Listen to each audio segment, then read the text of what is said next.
Lithuania की immigration ने ये क्लियरली अनाउंस किया है कि 1 दिसंबर के बाद आप अपने होम कंट्री में जहां से आपका ताल्लुक है, अगर पाकिस्तान से है तो पाकिस्तान में, इंडिया से है तो इंडिया में, बांग्लादेश से है तो बांग्लादेश में, नेपाल से है तो नेपाल में, आप अपने होम कंट्री में ही वर्क वीजा की एप्लीकेशन सबमिट करवा सकेंगे। ये ब्लू कॉलर जॉब की मैं बात कर रहा हूं। ब्लू कॉलर जॉब कौन सी होती है? छोटी कैटेगरी की जॉब, जिनमें लेबर कैटेगरी आ जाती है, बाइक राइडर आ जाता है, कंस्ट्रक्शन लेबर आ जाती है, फैक्ट्री वर्कर्स आ जाते हैं, इलेक्ट्रिशियन, प्लम्बर, या जिनके पास डिग्री कोई नहीं होती, उन कैटेगरीज में अगर आप फॉल करते हैं और आपने वर्क परमिट 90% बल्कि 99% लोगों ने परचेज किया होता है एजेंट्स के थ्रू, तो जिन्होंने अपने वर्क परमिट परचेज किए हैं छोटी कैटेगरी में, उनके लिए ये अपडेट है कि आप अपनी होम कंट्री में ही इसकी वर्क वीजा की एप्लीकेशन सबमिट करवा सकेंगे। अस्सलाम वालेकुम दोस्तों, मेरा नाम हाफिज उस्मान है और आप आइडियल वीजा के प्लेटफॉर्म से मुझे देख रहे हैं। दोस्तों, आज हम एक मरतबा फिर लिथुआनिया पर बात करने जा रहे हैं। लिथुआनिया के हवाले से मैंने इससे पहले 2 वीडियोस अपने चैनल पर लगाई, जिसको देखने के बाद आप दोस्तों के बहुत सारे सवालात व्हाट्सएप के जरिए और कमेंट्स बॉक्स के जरिए मुझ तक पहुंचे। मैंने सोचा कि मैं मजीद रिसर्च इस पर करने के बाद आप तक एक और वीडियो लेके आऊं, जिसमें मैं आपके तमाम तर सवालात के जवाब भी दे सकूं और आपकी कंफ्यूजन को भी दूर कर सकूं। लिथुआनिया को लेकर इस वक्त मार्केट में बहुत ज्यादा सिचुएशन क्रिटिकल हुई पड़ी है। बहुत सारे दोस्तों के कंसर्न हैं, परेशान हैं। जिन दोस्तों के वर्क परमिट अप्लाई हो चुके हैं, जिन्होंने एजेंट्स को पैसे दे दिए हैं, कुछ दोस्तों के वर्क परमिट आ गए हैं, कुछ दोस्तों की अपॉइंटमेंट्स हैं दूसरे ममालिक में, फिलीपीन में, आजरबाईजान में, थाईलैंड में। तो वो मुझसे सवालात कर रहे थे, सर हम अपनी अपॉइंटमेंट पर जाएं कि ना जाएं, वर्क परमिट हमारा आ गया है, कुछ दोस्तों के वर्क परमिट इस महीने में आए हैं, वो अपनी अपॉइंटमेंट कैसे लेंगे। तो सारे सवालात के जवाब मैं आपको आज की इस वीडियो में देने की कोशिश करूंगा। आप वीडियो शुरू से आखिर तक मुकम्मल जरूर देखिएगा। आधी वीडियो देखने के बाद मुझे सवाल ना कीजिएगा, सारी वीडियो देखिए। मैं आपको लीगल ऑथेंटिक इंफॉर्मेशन जो लिथुआनिया की गवर्नमेंट इमिग्रेशन एम्बेसी की वेबसाइट के जरिए, वीएफएस के जरिए मुझे मिली है, मैं आपको सारी कन्वे करने की कोशिश करूंगा। 1 बाय 1 मैं सारे सवालात कवर करने की कोशिश करूंगा। सबसे पहले बढ़ते हैं इस सवाल की जानिब के जिन दोस्तों के वर्क परमिट आ चुके हैं और उनकी अपॉइंटमेंट्स भी हैं नवंबर में, दिसंबर में, वो क्या करेंगे। आप मेरा क्लियर जवाब सुन लीजिए, जो कि लिथुआनिया की इमिग्रेशन की ऑफिशियल वेबसाइट 31 अक्टूबर 2024 को जो इंफॉर्मेशन आई थी, इसके बाद अभी तक, आज 19 तारीख है, अभी तक कोई अपडेट नहीं आई। अगली जब तक अपडेट नहीं आ जाती, यही अपडेट कंसीडर की जाएगी, इसी को ही सही माना जाएगा, जब तक अगली अपडेट कोई भी लिथुआनिया की इमिग्रेशन अनाउंस नहीं कर देती। उस अपडेट के मुताबिक जिन दोस्तों की अपॉइंटमेंट्स नवंबर 2024 तक दुनिया के किसी मुल्क में भी हैं, वर्क वीजा की मैं बात कर रहा हूं, जिनका लो प्रोफेशन है, प्लम्बर है, इलेक्ट्रिशियन है, कोई लेबर की जॉब है, बाइक राइडर का वीजा है, कंस्ट्रक्शन लेबर है, कंस्ट्रक्शन वर्कर है, आपकी छोटी कैटेगरी में कोई भी वीजा है, तो 30 नवंबर 2024 तक आप पाकिस्तान के अलावा किसी भी मुल्क जिसमें लिथुआनिया की एम्बेसी मौजूद है, आप उसमें जाकर अपना वर्क वीजे की अपॉइंटमेंट लेकर अप्लाई कर सकते हैं, जिनको अपॉइंटमेंट्स मिली हुई हैं 30 नवंबर 2024 तक। एक सवाल क्लियर हो गया आपका, यानी कि अगर आपकी अपॉइंटमेंट, सारे दोस्त सुन लें, इसके बारे में कोई सवाल मुझसे ना कीजिएगा कि 30 नवंबर तक अगर आपकी अपॉइंटमेंट है फिलीपीन में, अजरबैजान में, थाईलैंड में, तुर्की में, इसके अलावा किसी भी कंट्री में है, तो आप अपनी अपॉइंटमेंट पर जरूर जाएं। आपके पास ये नादिर मौका है अपना वर्क परमिट स्टैंप करवाने का, क्योंकि 1 दिसंबर 2024 के बाद कौन सी नई पॉलिसी लॉन्च की जाती है, किसी को कुछ खबर नहीं है। बहुत सारी क्यास आराइयां चल रही हैं, क्या होगा, ऊंट किस करवट बैठेगा, कोई कुछ नहीं बता सकता। दूसरा सवाल आप दोस्तों का यह है, जिनकी अपॉइंटमेंट दिसंबर में है, जिनकी अपॉइंटमेंट, हाँ ये बात क्लियर कर लीजिए कि जिनकी अपॉइंटमेंट्स नवंबर में भी हैं, 28 को, 27 को, 26 को, 30 को भी, यहां तक कि जिसकी अपॉइंटमेंट है वो जाने से पहले, एम्बेसी जाने से पहले अपनी अपॉइंटमेंट ईमेल के जरिए, कॉल के जरिए, मैसेज के जरिए, व्हाट्सएप के जरिए, जो भी सोर्स आपको मिलता है एम्बेसी का, आप उस सोर्स के जरिए उनसे मैसेज करके कंफर्मेशन जरूर कर लीजिएगा कि कहीं आपकी एम्बेसी ने अपॉइंटमेंट कैंसिल ना कर दी हो। क्योंकि अगर एम्बेसी ने आपकी अपॉइंटमेंट कैंसिल की हुई, आपका आने जाने का खर्चा भी जाया हो जाएगा, एयर टिकट भी जाया होगी, वीजा भी जाया होगा और आपका वक्त का भी जाया होगा। इसलिए आप जाने से पहले उनसे कंफर्मेशन जरूर कर लीजिएगा कि आया कि आपकी अपॉइंटमेंट कंफर्म है या नहीं। अब आ जाइए उन दोस्तों की तरफ जिनकी अपॉइंटमेंट 1 दिसंबर के बाद है। जिनकी अपॉइंटमेंट 1 दिसंबर के बाद है, उनकी अपॉइंटमेंट्स किसी भी एम्बेसी में है, लिथुआनिया की किसी भी ब्रांच में है, यानी कि तुर्की में है, अजरबैजान में है, बाकू में है, इसके अलावा थाईलैंड में है, किसी भी मुल्क में है, फिलीपीन में है, तो आपकी अपॉइंटमेंट 110% कैंसिल हो चुकी है। आप कंफर्म भी कर सकते हैं या आपको उससे पहले ही वो मेल करके आगाह कर चुके होंगे। अगर नहीं भी किया तो जरूर पूछ लीजिएगा, क्योंकि आपकी अपॉइंटमेंट अब तक की इतलात के मुताबिक कैंसिल हो चुकी है। अगर कैंसिल हो चुकी है तो आगे क्या होगा? आगे ये है कि उन्होंने, लिथुआनिया की इमिग्रेशन ने ये क्लियरली अनाउंस किया है कि 1 दिसंबर के बाद आप अपने होम कंट्री में, जहां से आपका ताल्लुक है, अगर पाकिस्तान से है तो पाकिस्तान में, इंडिया से है तो इंडिया में, बांग्लादेश से है तो बांग्लादेश में, नेपाल से है तो नेपाल में, आप अपने होम कंट्री में ही वर्क वीजा की एप्लीकेशन सबमिट करवा सकेंगे। ये ब्लू कॉलर जॉब की मैं बात कर रहा हूं।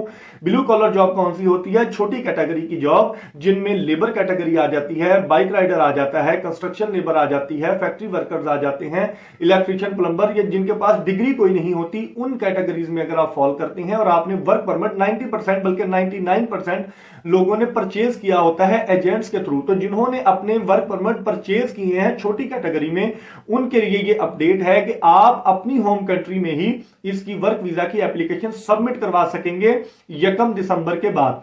ठीक हो गया जनाब? ये सिचुएशन भी मैंने आपकी क्लियर कर दी कि 1 दिसंबर के बाद आप अपनी वर्क वीजा की सबमिशन करवा सकेंगे अपने होम कंट्री में। अगर आप सऊदी अरब में हैं, दुबई में है, कहीं भी आप वर्क वीजा पर काम कर रहे हैं और आपके पास उस कंट्री की टीआरसी है, जैसे कि एमिरेट्स आईडी है अगर आपके पास, और आपका वर्क परमिट आ गया है, तो आपको पाकिस्तान वापस आना पड़ेगा। वापस आकर वीएफएस ग्लोबल में आपको इसकी एप्लीकेशन वर्क वीजा की सबमिट करवानी पड़ेगी।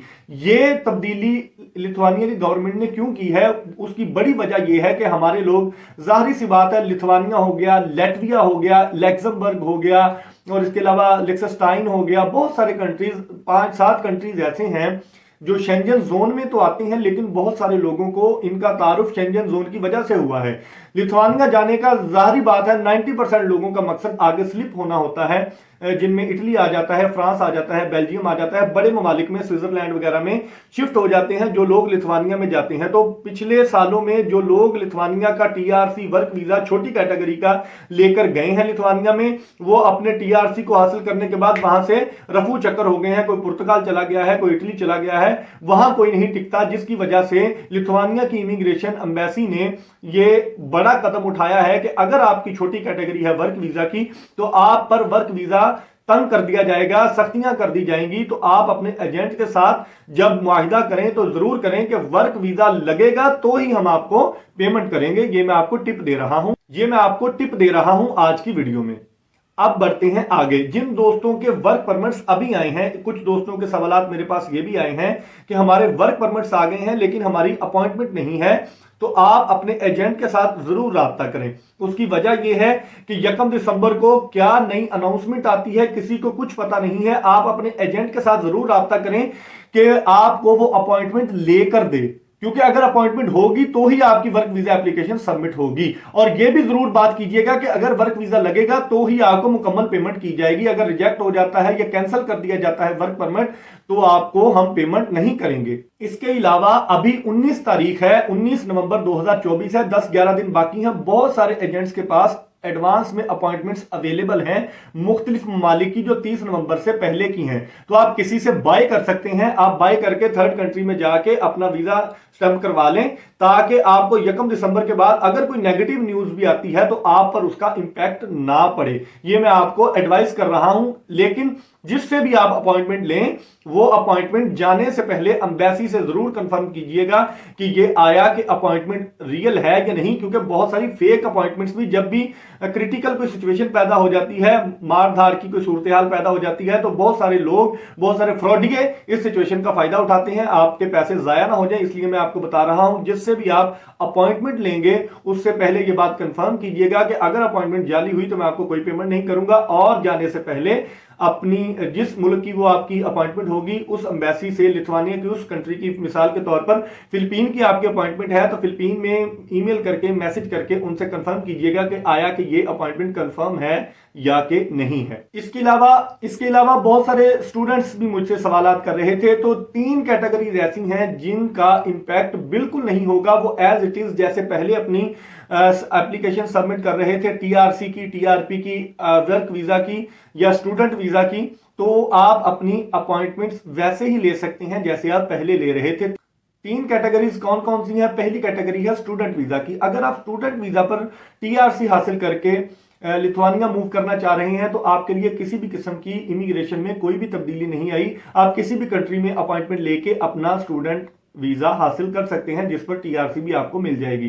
पहली बात, स्टूडेंट परेशान ना हो, आपके लिए कोई भी किसी किस्म की तब्दीली नहीं आई। अगर आपका एडमिशन आपका हो चुका है, फीस आपकी सबमिट हो चुकी है, सारे डॉक्यूमेंट्स आपके कंप्लीट हैं, तो आप लिथुआनिया मूव कर सकते हैं किसी भी कंट्री में, जैसे टर्की में, अजरबैजान में, थाईलैंड में या फिलीपीन में आप जाकर अपना वर्क वीजा की एप्लीकेशन सबमिट कर सकते हैं। दूसरी कैटेगरी वो है जिनकी फैमिली या फैमिली का कोई मेंबर वहां पर मौजूद है, यानी कि हस्बैंड अगर वहां पर है, उसकी फैमिली यहां पर पाकिस्तान में मौजूद है, उसकी बीवी है, आपकी बच्चे हैं जो कि 21 साल 18 साल से कम उम्र है, तो आप फैमिली रीयूनिफिकेशन के लिए भी उसी तरह प्रोसेस करवा सकते हैं जैसे आप पहले करवा रहे थे। आपके लिए भी कोई भी किसी किस्म की तब्दीली पॉलिसी में नहीं की गई लिथुआनिया एम्बेसी की तरफ से। तीसरी कैटेगरी वो कैटेगरी है कि अगर आप हाईली क्वालिफाइड हैं, आप किसी भी प्रोफेशन में, आप डॉक्टर हैं, आप इंजीनियर हैं, आप पीएचडी हैं, आप किसी भी शोबे में माहिर हैं और आपके पास उस शोबे की हाईली क्वालिफाइड डिग्री मौजूद है, तो भी आपके लिए किसी किस्म की वर्क वीजा में तब्दीली नहीं की गई। आप किसी भी कंट्री में जहां पर लिथुआनिया की एम्बेसी मौजूद है, आप वहां पर जाकर अपने वर्क वीजा की एप्लीकेशन सबमिट करवा सकते हैं और टीआरसी भी ले सकते हैं। लिथुआनिया की 34 ममालिक में एम्बेसीज थी इससे पहले, लेकिन अब उसको कम करके 30 कर दिया गया है। नेपाल की जो एम्बेसी है उसको भी बंद कर दिया गया है। अगर आपकी नेपाल की एम्बेसी में अपॉइंटमेंट है, अगर आपको अपॉइंटमेंट मिली हुई है, जाने से पहले कंफर्म कर लें। अगर तो कंफर्म करते हैं तो आप वहां पर जरूर जाएं, क्योंकि जिनकी एप्लीकेशन सबमिट हुई है नेपाल की एम्बेसी में लिथुआनिया की, तो आप वहां पर जा सकते हैं। नई जो अपॉइंटमेंट्स है वो नेपाल की एम्बेसी क्लोज कर दी गई है, उसमें आपको नई अपॉइंटमेंट नहीं मिलेगी। इसके अलावा ये भी आप बात ज़हन नशीन कर लीजिए, जिन दोस्तों के वर्क परमिट आ गए हैं, अभी आए हैं, इन दिनों में आए हैं, एक तो मैंने आपको ये बताया कि आप अपने एजेंट के साथ रब्ता करें या किसी भी एजेंट से आप लिथुआनिया की किसी भी एम्बेसी की 30 नवंबर से पहले की अपॉइंटमेंट अगर आपको मिलती है पैसों के इवज भी, तो आप ले लीजिए और कंफर्म जरूर कीजिएगा जाने से पहले, ताकि आपके साथ किसी किस्म का फ्रॉड ना हो, आपकी टिकट जाया ना हो, आपका वीजा जाया ना हो। एक बात हो गई। दूसरी बात यह है कि अगर आपका वर्क परमिट इन हालिया दिनों में आया है और आपकी अपॉइंटमेंट मौजूद आपके पास नहीं है, तो अपने एजेंट को जरूर आगाह कीजिएगा जिसके जरिए आपने वीजा लिया है, कि अगर मेरा वीजा नहीं स्टैंप होता या मुझे टीआरसी नहीं मिलती तो मैं आपसे पैसे वापस ले लूंगा, या मैं आपको मुकम्मल, अगर आपकी डन बेस पर बात हुई है तो मुकम्मल पेमेंट मैं आपको नहीं कर पाऊंगा क्योंकि मेरा वीजा स्टैंप नहीं होगा। तरीकाकार क्या है, आप किस तरह ये अपॉइंटमेंट ले सकते हैं?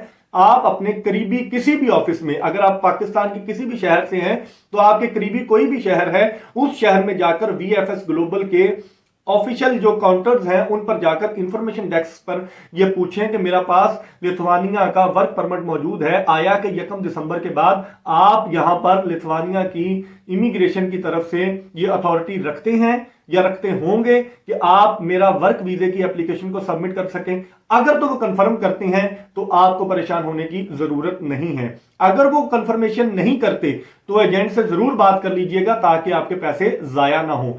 और मैं आपको ये एक और एडवाइस करता चलूं कि अगर आपका लिथुआनिया का वर्क वीजा या टीआरसी मिल जाता है आपको, तो वहां से स्लिप होने की जरूरत नहीं है। टीआरसी के बाद पीआर भी आपको 3-4 साल बाद मिल जाती है, तो लिथुआनिया में स्टे करें, अपने मुल्क का नाम खराब ना करें, खुदा का वास्ता है। इसी वजह से आपके पास यूरोप की अपॉर्चुनिटीज दिन ब दिन लिमिटेड से लिमिटेड होती चली जा रही हैं, क्योंकि कोई भी यूरोपीय मुल्क हमारे जैसे पाकिस्तानी इंडियंस बंगालियों को वर्क वीजा देने के लिए तैयार नहीं है, क्योंकि हम वहां से स्लिप हो जाते हैं। लिथुआनिया जाने का मैं आपको जानता नहीं हूं, वीडियो देखने वाले जितने भी दोस्त हैं, जारी बात अगर आपने लिथुआनिया का वर्क वीजा अप्लाई किया हुआ है तो ही आप अब तक ये वीडियो देख रहे हैं। मैं गारंटी से कह सकता हूं आपकी किसी न किसी मुल्क में अपने किसी भाई रिश्तेदार दोस्त के साथ, कोई इटली में होगा, कोई फ्रांस में होगा, कोई जर्मनी में होगा, तो आप उनके साथ बात हो गई होगी कि जैसे ही मैं लिथुआनिया पहुंचूंगा टीआरसी लूंगा और मैं आपके पास आ जाऊंगा। तो आप ऐसा ना कीजिए, आपके एक गलती की वजह से पीछे आने वाले जितने भी दोस्त हैं सबका काम